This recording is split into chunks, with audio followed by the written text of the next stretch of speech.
ಕನ್ನಡಿಗರೇ ನಮಸ್ಕಾರ.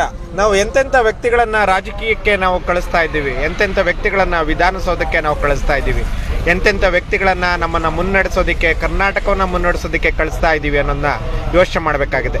ಇವತ್ತು ಲೂಟಿಕೋರ ರಾಜಕಾರಣಿಗಳು, ದರೋಡೆಕೋರ ರಾಜಕಾರಣಿಗಳನ್ನು ನಾವು ವಿಧಾನಸೌಧಕ್ಕೆ ಕಳಿಸೋದ್ರ ಮೂಲಕ ಅವರನ್ನು, ನಮ್ಮ ಇಡೀ ಕರ್ನಾಟಕ ರಾಜ್ಯವನ್ನು ಅವರಿಗೆ ಅಡ ಇಡ್ತಾ ಇದ್ದೀವಿ. ಇಲ್ಲಿನ ಸಂಪನ್ಮೂಲಗಳನ್ನು, ಇಲ್ಲಿನ ಬೆಟ್ಟ ಗುಡ್ಡಗಳನ್ನು, ಇಲ್ಲಿನ ಅರಣ್ಯಗಳನ್ನು ಎಲ್ಲ ರೀತಿಯಾಗಿ ಸರ್ವನಾಶ ಮಾಡಿಕೊಂಡು ನಡೀತಾ ಇರುವಂತಹ ವ್ಯಕ್ತಿಗಳು ಅವರು.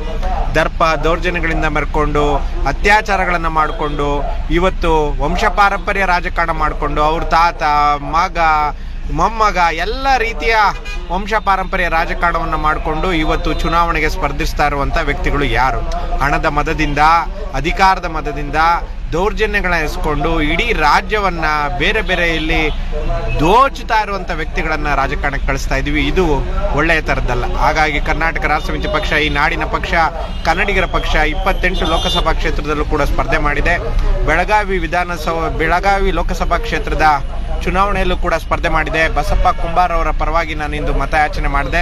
ಪ್ರಾಮಾಣಿಕವಾದ ಮತ್ತು ಪಾರದರ್ಶಕವಾದ ವ್ಯಕ್ತಿಗಳನ್ನು ನಾವು ವಿಧಾನಸೌಧಕ್ಕೆ ಮತ್ತು ಲೋಕಸಭೆಗೆ ಕಳಿಸೋದ್ರ ಮೂಲಕ ಈ ವ್ಯವಸ್ಥೆಯನ್ನು ಬದಲಾವಣೆ ಮಾಡ್ಬೋದು. ಈ ಬದಲಾವಣೆಯನ್ನು ತರೋದ್ರ ಮೂಲಕ ನಾವು ಮುಂದಿನ ನಮ್ಮ ಮಕ್ಕಳ ಮತ್ತು ನಮ್ಮ ಭವಿಷ್ಯವನ್ನು ಗಟ್ಟಿ ಮಾಡ್ಬೋದು. ನಾವು ಮತ್ತೆ ಸಿಗ್ತಾ ಇರೋಣ. ಜೈ